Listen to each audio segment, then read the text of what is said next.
Dials, in his Psychology of the Aggregate Mind of an Audience, holds that the mind of an assemblage listening to a powerful speaker undergoes a curious process called fusion, by which the individuals in the audience, losing their personal traits for the time being, to a greater or less degree, are reduced, as it were, to a single individual whose characteristics are those of an impulsive youth of 20, imbued in general with high ideals, but lacking in reasoning, power, and will.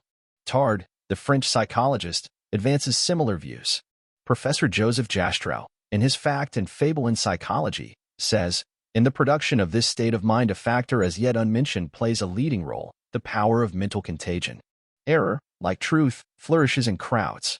At the heart of sympathy each finds a home. No form of contagion is so insidious in its outset, so difficult to check in its advance, so certain to leave 60 germs that may at any moment reveal their pernicious power, as a mental contagion, the contagion of fear, of panic, of fanaticism, of lawlessness, of superstition, of error. In brief, we must add to the many factors which contribute to deception the recognized lowering of critical ability, of the power of accurate observation, indeed, of rationality, which merely being one of a crowd induces. The conjurer finds it easy to perform to a large audience, because, among other reasons, it is easier to arouse their admiration and sympathy, easier to make them forget themselves and enter into the uncritical spirit of Wonderland. It would seem that in some respects the critical tone of an assembly, like the strength of a chain, is that of its weakest member. Professor Laban, in his The Crowd, says, the sentiments and ideas of all the persons in the gathering take one and the same direction, and their conscious personality vanishes. A collective mind is formed, doubtless transitory, by presenting very clearly marked characteristics. The gathering has become what, in the absence of a better expression, I will call an organized crowd, or, if the term be considered preferable, a psychological crowd. It forms a single being and is subjected to the law of the mental unity of crowds. The most striking peculiarity presented by a psychological crowd is the following. Whoever be the individuals that compose it, however like or unlike be their mode of life, their occupation, their character, or their intelligence, the fact that they have been transformed into a crowd puts them in possession of a sort of collective mind which makes them feel, think, and act in a manner quite different from that in which each individual of them would feel, think, and act were he in a state of isolation. There are certain ideas and feelings which do not come into being, or do not transform themselves into acts, except in the case of the individuals forming a crowd. In crowds it is stupidity and not motherwit that is accumulated. In the collective mind the intellectual aptitudes of the individuals, and in consequence their individuality, is weakened. Hi, my name's Dart. I'm the person behind these videos. Please like and subscribe, and if you haven't already, be sure to sign up for the playlist so you can hear this book in its entirety. Now back to the book. The most careful observations seem to prove that an individual emerged for some length of time in a crowd in action soon finds himself in a special state, which most resembles the state of fascination in which the hypnotized individual finds himself. The conscious personality has entirely vanished, will and discernment are lost. All feelings and thoughts are bent in the direction determined by the hypnotizer. Under the influence of a suggestion, he will undertake the accomplishment of certain acts with irresistible impetuosity. This impetuosity is the more irresistible in the case of crowds, from the fact that, the suggestion being the same for all the individuals of the crowd, it gains in strength by reciprocity. Moreover, by the mere fact that he forms part of an organized crowd, a man descends several rungs in the ladder of civilization. Isolated, he may be a cultured individual. In a crowd, he is a barbarian, that is, a creature acting by instinct. He possesses the spontaneity, the violence, the ferocity, and also the enthusiasm and heroism of primitive beings, whom he further tends to resemble by the facility with which he allows himself to be induced to commit acts contrary to his most obvious interests and his best-known habits. An individual in a crowd is a grain of sand amid other grains of sand, which the wind stirs up at will. Professor Davenport, in his Primitive Traits and Religious Revivals, says, the mind of the crowd is strangely like that of primitive man. Most of the people in it may be far from primitive in emotion, in thought, and character. Nevertheless, the result tends always to be the same. Stimulation immediately begets action. Reason is in abeyance. The cool, rational speaker has little chance beside the skillful emotional orator. The crowd thinks in images, and speech must take this form to be accessible to it. The images are not connected by any natural bond, and they take each other's place like the slides of a magic lantern. It follows from this, of course, that appeals to the imagination have paramount influence. The crowd is united and governed by emotion rather than by reason. Emotion is the natural bond, for men differ much less in this respect than in intellect. It is also true that in a crowd of 1,000 men the amount of emotion actually generated and existing is far greater than the sum which might conceivably be obtained by adding together the emotions of the individuals taken by themselves. The explanation of this is that the attention of the crowd is always directed either by the circumstances of the occasion or by the speaker to certain common ideas, as salvation in religious gatherings. And every individual in the gathering is stirred with emotion, not only because the idea or the shibboleth stirs him, but also because he is conscious that every other individual in the gathering believes in the idea or the shibboleth and is stirred by it, too. And this enormously increases the volume of his own emotion and consequently the total volume of emotion in the crowd. As in the case of the primitive mind, imagination has unlocked the floodgates of emotion, which on occasion may become wild enthusiasm or demoniac frenzy. The student of suggestion will see that not only are the emotional members of a revival audience subject to the effect of the composite-mindedness arising from the psychology of the crowd and are thereby weakened in resistive power, but that they are also brought under the influence of two other very potent forms of mental suggestion, added to the powerful suggestion of authority exercised by the revivalist, which is exerted to its fullest along lines very similar to that of the professional hypnotist, is the suggestion of imitation exerted upon each individual by the combined force of the balance of the crowd. As Durkheim observed in his psychological investigations, the average individual is intimidated by the mass of the crowd around him, or before him, and experiences that peculiar psychological influence exerted by the mere number of people as against his individual self. Not only does the suggestible person find it easy to respond to the authoritative suggestions of the preacher and the exhortations of his helpers, but he is also brought under the direct fire of the imitative suggestions of those on all sides who are experiencing emotional activities and who are manifesting them outwardly. Not only does the voice of the shepherd urge forward, but the tinkle of the bellwether's bell is also heard, and the imitative tendency of the flock, which causes one sheep to jump because one ahead of him does so, and so on until the last sheep has jumped, needs but the force of the example of a leader to start into motion the entire flock. This is not an exaggeration. Human beings, in times of panic, fright, or deep emotion of any kind, manifest the imitative tendency of the sheep, and the tendency of cattle and horses to stampede under imitation. To the student experienced in the experimental work of the psychological laboratory, there is the very closest analogy observed in the respective phenomena of the revival and hypnotic suggestion. In both cases, the attention and interest is attracted by the unusual procedure. The element of mystery and awe is induced by words and actions calculated to inspire them. The senses are tired by monotonous talk in an impressive and authoritative tone, and finally the suggestions are projected in a commanding, suggestive manner familiar to all students of hypnotic suggestion. The subjects in both cases are prepared for the final suggestions and commands by previously given minor suggestions, such as stand up or look this way, etc., in the case of the hypnotist, and by all those who think so and so, stand up, and all who are willing to become better, stand up, etc., in the case of the revivalist. The impressionable subjects are thus accustomed to obedience to suggestion by easy stages.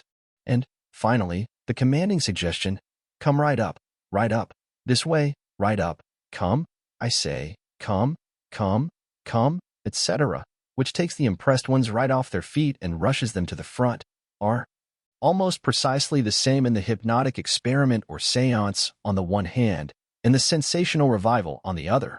Every good revivalist would make a good hypnotic operator, and every good hypnotic operator would make a good revivalist if his mind were turned in that direction. In the revival, the person giving the suggestions has the advantage of breaking down the resistance of his audience by arousing their sentiments and emotions. Tales depicting the influence of mother, home, and heaven, songs like Tell Mother, I'll Be There, and personal appeals to the revered associations of one's past and early life tend to reduce one to the state of emotional response, and render him most susceptible to strong, repeated suggestions along the same line. Young people and hysterical women are especially susceptible to this form of emotional suggestion. Their feelings are stirred, and the will is influenced by the preaching, the songs, and the personal appeals of the co-workers of the revivalist. The most sacred sentimental memories are reawakened for the moment and old conditions of mind are reinduced. Where is my wandering boy tonight? Brings forth tears to many a one to whom the memory of the mother is sacred, and the preaching that the mother is dwelling in a state of bliss beyond the skies, from which the unconverted child is cut off unless he professes faith, serves to move many to action for the time being. The element of fear is also invoked in the revival, not so much as formerly, it is true, but still to a considerable extent and more subtly. The fear of a sudden death in an unconverted condition is held over the audience, and why not now? Why not tonight? Is asked him, accompanied by the hymn, "Oh, why do you wait, dear brother?" As Davenport says, it is well known that the employment of symbolic images immensely increases the emotion of an audience. The vocabulary of revivals abounds in them. The cross, the crown, the angel band, hell, heaven. Now vivid imagination and strong feeling and belief are states of mind favorable to suggestion as well as to impulsive action. It is also true that the influence of a crowd largely in sympathy with the ideas suggested is thoroughly coercive or intimidative upon the individual sinner. There is considerable professed conversion which results in the beginning from little more than this form of social pressure, and which may never develop beyond it. Finally, the inhibition of all extraneous ideas is encouraged in revival assemblies both by prayer and speech. There is, therefore, extreme sensitiveness to suggestion. When to these conditions of negative consciousness on the part of an audience there has been added a conductor of the meetings who has a high hypnotic potential, such as Wesley or Finney, or who is only a thoroughly persuasive and magnetic personality, such as Whitefield, there may easily be an influence exerted upon certain individuals of a crowd which closely approaches the abnormal or thoroughly hypnotic. When this point is not reached, there is still a great amount of highly acute though normal suggestibility to be reckoned with. The persons who show signs of being influenced are then labored with by either the revivalist or his co-workers. They are urged to surrender their will and leave it all to the Lord. They are told to give yourself to God, now, right now, this minute, or to only believe now, and you shall be saved, or won't you give yourself to Jesus, etc. They are exhorted and prayed with, arms are placed around their shoulders, and every art of emotional persuasive suggestion is used to make the sinner give up. Starbuck in his The Psychology of Religion relates a number of instances of the experiences of converted persons at revivals. One person wrote as follows, "My will seemed wholly at the mercy of others, particularly of the revivalist M_."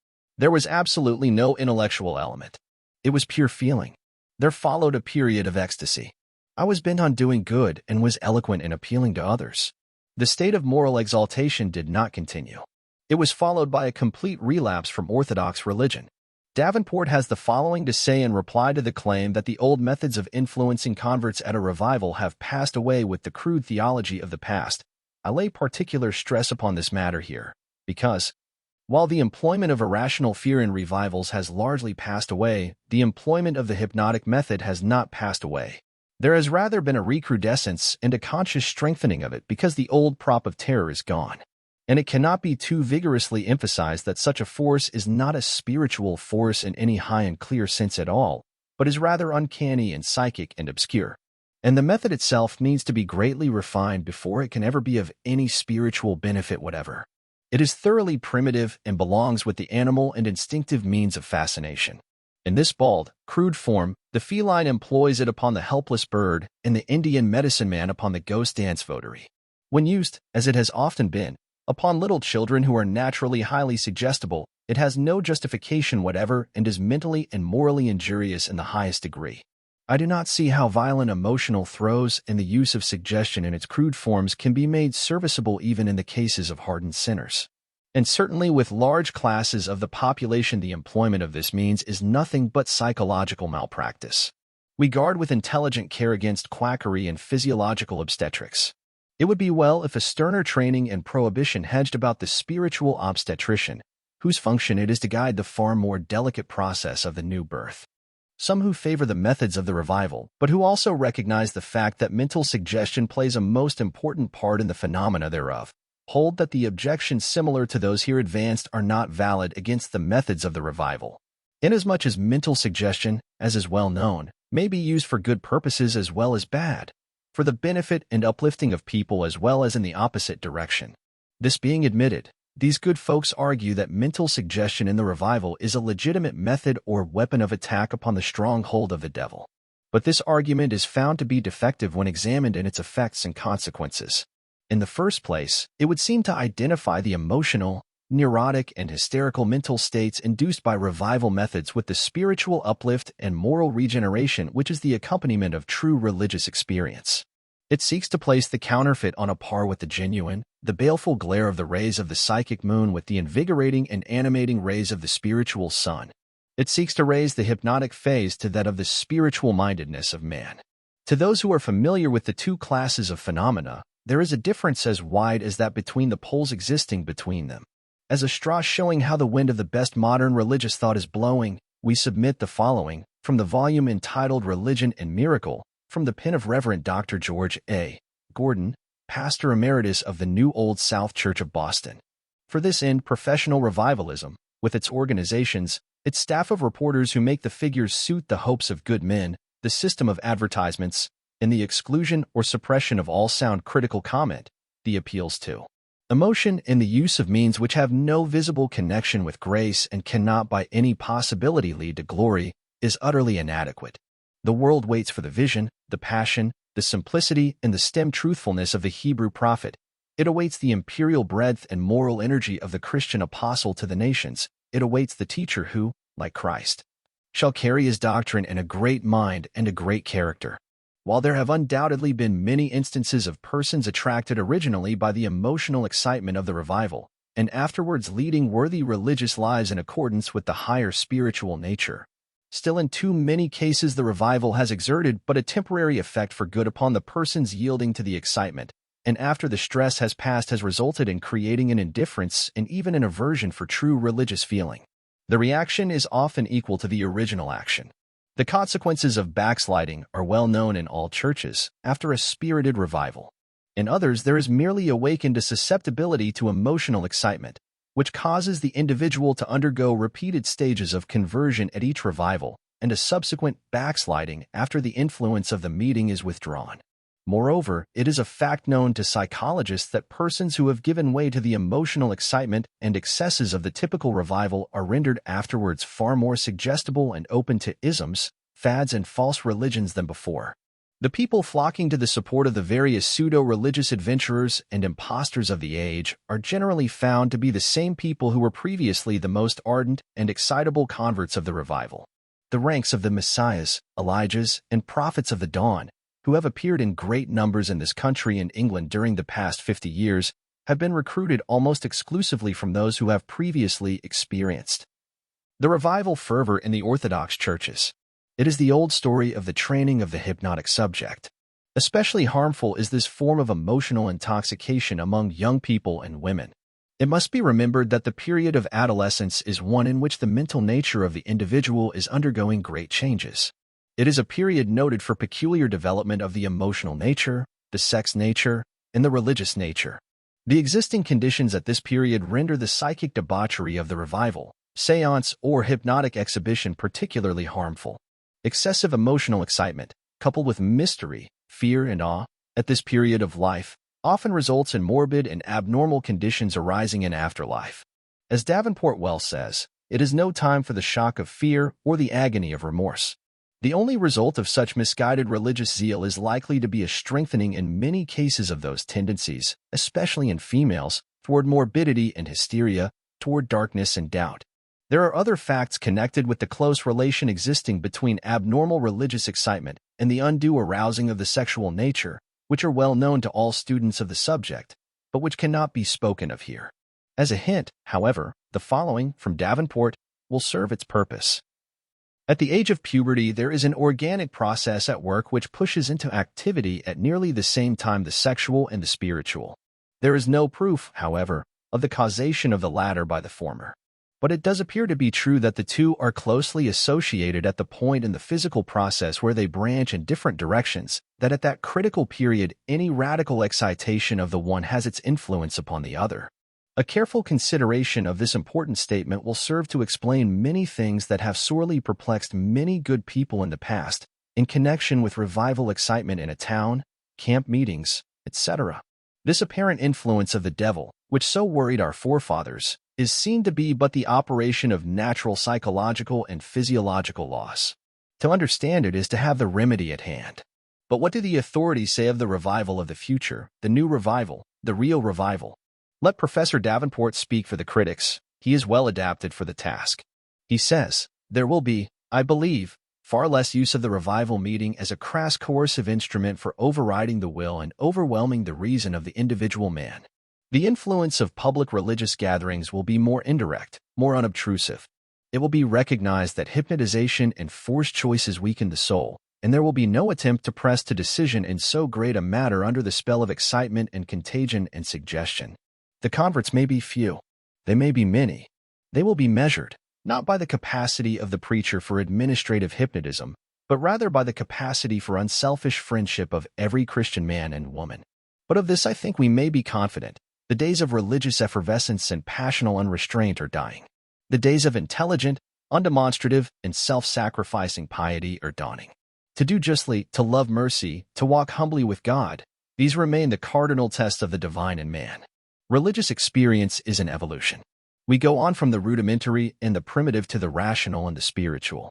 And, believe Paul, the mature fruit of the Spirit is not the subliminal uprush, the lapse of inhibition, but rational love, joy, peace, long-suffering, kindness, goodness, faithfulness, meekness, self-control. The law of concentration is one of the major principles which must be understood and applied intelligently by all who would successfully experiment with the principle described in this course as the mastermind. The foregoing comments, by leading authorities of the world, will give you a better understanding of the law of concentration as it is often used by those who wish to blend or fuse the minds of a crowd so they will function as a single mind. You are now ready for the lesson on cooperation, which will take you further into the methods of applying the psychological laws upon which this philosophy of success is based.